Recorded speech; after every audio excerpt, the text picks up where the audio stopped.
Hi subscribers. So நான் ஏற்கனவே இந்த ஃபினான்ஷியல் இயரோட பிகினிங்லேயே சொன்ன மாதிரி மிட் ஆஃப் ஏப்ரல்குள்ளே நான் எல்லாருக்குமே இந்த ரிப்போர்ட்டை ஷேர் பண்ணுறேன்னு சொன்னேன். ஸோ எல்லாருக்குமே நான் அனுப்பிச்சிட்டேன்.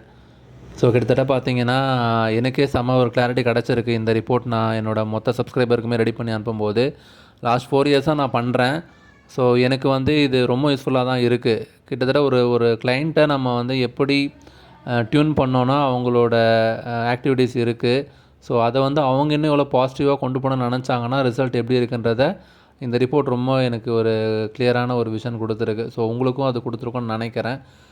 நிறைய பேர் டவுட் இருந்துச்சு. ஏன்னா இப்போ ரீசெண்டாக என்கேஜ் ஆனவங்களும் சரி, முன்னாடி என்கேஜ் ஆனவங்களும் சரி நிறைய ரிப்ளை பண்ணியிருந்தீங்க எனக்கு. ஸோ இந்த வாய்ஸ் நோட்டுக்கு அப்புறமா இந்த கிளாரிட்டி உங்களுக்கு கிடைக்கும்னு நான் நினைக்கிறேன்.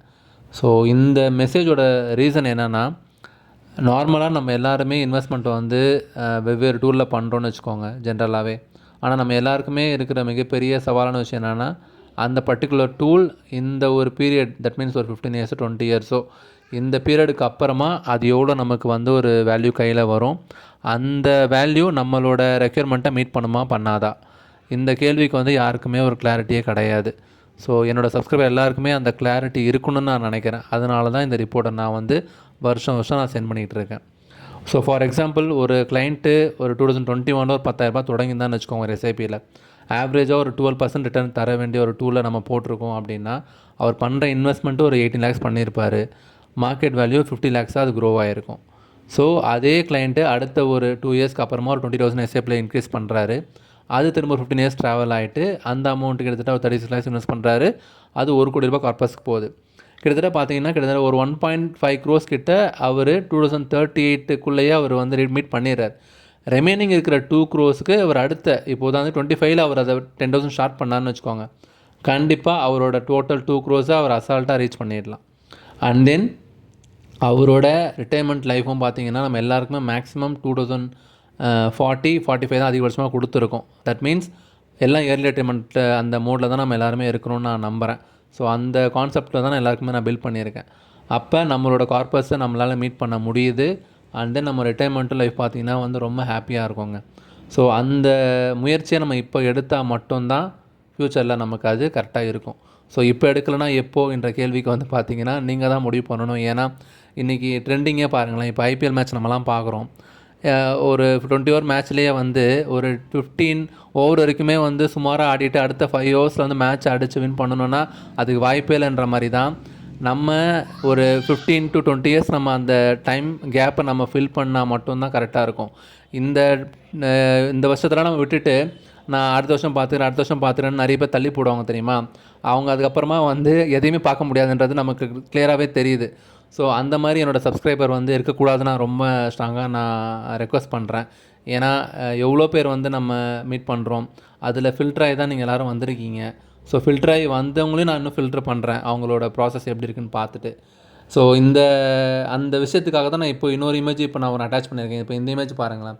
ஒருத்தர் இயர்லி ஸ்டார்ட் பண்ணும்போது அதோட பெனிஃபிட்ஸ் எப்படி இருக்குது பாருங்கள். ஒரு 10,000 ரூபாவை தன்னோட 25 இயரில் ஒருத்தர் ஸ்டார்ட் பண்ணுறாரு அப்படின்னா கிட்டத்தட்ட அவரோட ரிட்டைர்மெண்ட் கார்பஸ் 3 கோடியை அவர் தன்னோட 55 இயரில் ரீச் பண்ணுறார். ஆனால் அதே 3 கோடி ஒரு 45 வயசு நபர் தேவைப்படுது அப்படின்னா அவர் மந்த்லி 60,000 ரூபாய் இன்வெஸ்ட் பண்ணணும். ஸோ 60,000 ரூபாய் இன்வெஸ்ட் பண்ணணும் அப்படின்னு நான் அந்த ரிப்போர்ட்டை அமிச்சாலே போதும். நிறைய பேர் நம்மக்கிட்ட சொல்கிறது பிரகாஷ் சான்ஸே இல்லை, எப்படி இவ்வளோ அமௌண்ட் இன்வெஸ்ட் பண்ண முடியும் அப்படின்னு. நான் இதே கொஸ்டின் தான் அவங்கள கேட்குறேன். அப்போ இந்த 3 கோடி வரதுக்கும் சான்ஸே இல்லை தான். அப்போ என்ன ஆகும்னா அவங்க 1 கோடி ரூபாய் வரும்னு வச்சுக்கோங்களேன். 1 கோடி ரூபாய் வச்சு அவங்க லைஃப்பை லீட் பண்ணலாம். நான் முடியாதுன்னு சொல்ல மாட்டேன். ஆனால் எப்படி லீட் பண்ண முடியும்னு நிறைய கேள்வி இருக்குது இல்லையா. ஃபார் எக்ஸாம்பிள், ஒரு குழந்தைக்கு மேரேஜ் பண்ணனாலோ எஜுகேஷனாலோ ஒரு பெரிய அமௌண்ட் அவங்க செலவாயிடுது. இதெல்லாம் அவங்க இந்த 1 கோடி ரூபாய்க்கு ரெடி பண்ணி வச்சுருந்தாங்கன்னா டெஃபினட்டாக மேனேஜ் பண்ண முடியும். இந்த 1 கோடி ரூபாயில் எல்லாத்துமே அவங்க அடங்கிடுச்சுன்னு வச்சுக்கோங்களேன். அண்ட் தென் ரிமைனிங் லைஃப் அவங்களால பீஸ்ஃபுல்லாக ஓட்டவே முடியாது. ரொம்ப கஷ்டமாக இருக்கும். அவங்க டெஃபினட்டாக இன்னொருத்தவங்க டிபெண்ட் பண்ணி தான் இருக்கணும். அந்த மாதிரி ஒரு சிச்சுவேஷன்ஸ் நம்ம யாருக்கும் வரக்கூடாதுன்றதுக்காக தான் நம்ம எல்லாருமே முன்னாடியே தயாராகணுன்றதுக்கு நம்ம தொடர்ச்சியாக சொல்லிகிட்டே இருக்கோம்.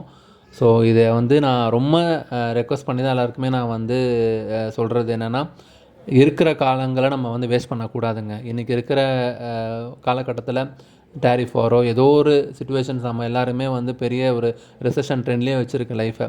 ஃப்யூச்சரில் எப்படி இருக்குன்னு நம்ம யாருக்குமே தெரியாது. ஸோ ப்ரிவென்ஷன் பெட்டர் தென் க்யூர் அப்படின்ற மாதிரி நம்ம இன்றைக்கி நமக்கு ஒரு நல்ல இன்கம் வரும்போதே நம்ம அதுக்கு உண்டான ஒரு பேக்கப்பை நம்ம ரெடி பண்ணால் மட்டும்தான் எந்த சிச்சுவேஷன் இருந்தாலும் நம்மளால் ஹேண்டில் பண்ண முடியும். ஸோ இப்போ உங்கள் ரிப்போர்ட்ஸ் எல்லாமே நீங்கள் திரும்பி ரிவ்யூ பண்ணி பார்த்தீங்கன்னா உங்களுக்கு ஒரு கிளாரிட்டி கிடைக்கும். அண்ட் தென் உங்கள் ரிப்போர்ட்டே நான் எல்லாருக்குமே வந்து கிளியராக அந்த டேர்மு ஹெல்த்தோட ரினியூவலும் கொடுத்துருக்கேன். ஸோ இல்லாதவங்களுக்கு நான் நில்லுன்னு போட்டிருக்கேன். ஸோ டெஃபினட்டாக அந்த காலம் வந்து ஃபில் பண்ணிக்கோங்க. ஏன்னா நம்மளோட ஃப்யூச்சருக்கு அது ரொம்ப இம்பார்ட்டன்ட்.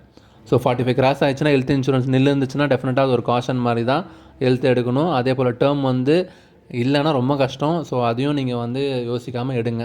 இந்த ஃபினான்ஷியல் இயரில் உங்கள் ரிப்போர்ட்டில் எதெல்லாம் வந்து இருக்கோ அதை மீட் பண்ணுறதுக்கு முயற்சி பண்ணுவோம் நம்ம எல்லாருமே. ஏன்னா முயற்சி ஒன்று தான் நம்மக்கிட்ட இருக்கிற மிகப்பெரிய அசெட்டு. இன்றைக்கி நிறைய பேர் அதை பண்ணுறது இல்லை. ஸோ நம்ம அப்படி இருக்கக்கூடாதுன்னு நான் நினைக்கிறேன். ஏன்னா நிறைய பேர் வந்து ஏதோ ரீசன் சொல்லி டிலே பண்ணுறாங்கல்ல. யாரோ ஒருத்தர் வந்து செய்கிறத இன்னொருத்தர் செய்யலை, அதுதான். ஸோ நம்ம அந்த செய்கிற குரூப்பில் நம்ம இருக்கணும். செய்யாமல் நம்ம வந்து இருக்கவே கூடாது. ஸோ இதுதான் இந்த விஷயம்னா நம்ம எடுத்துக்கணும். So thank you so much subscribers. Take care. By.